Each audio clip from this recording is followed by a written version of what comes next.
தேவையான அளவுக்கு எண்ணெய், வெந்தயம், சின்ன வெங்காயம், பூண்டு, வரமிளகாய் போட்டு நல்லா வதக்கிட்டு எண்ணெயில் கத்திரிக்காய், உப்பு, மஞ்சத்தூள் எல்லாம் போட்டு நல்லா கிளறிடணும். அதுக்கடுத்து இன்னொரு தவாவில் எண்ணெய் ஊற்றிட்டு ஜீரகம், மிளகு, சோம்பு, தேவையான அளவுக்கு வெங்காயம், ஒரு 4 தக்காளி, கொஞ்சமாக கருவேப்பிலை எல்லாம் போட்டு நல்லா வதக்கிடணும்.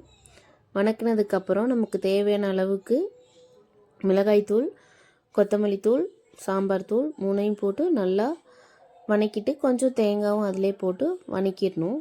வதக்கி அதை ஆட்டி தனியாக ஒரு பேஸ்ட் மாதிரி எடுத்து ரெடி பண்ணி வச்சுக்கணும். இப்போ வதங்கிட்டு இருக்க கத்திரிக்காயில் என்ன பண்ணணும்னா, இப்போ நம்ம அரைச்சி வச்சுருக்க பேஸ்ட்டை ஊற்றிட்டு லெமன் சைஸ் அளவுக்கு புளியை சுடுதண்ணியில் ஊற வச்சு அதில் ஆட் பண்ணிவிட்டு ஒரு 10 நிமிஷம் கொதிக்க விட்டால் எண்ணெய் கத்திரிக்காய் குழம்பு ரெடி.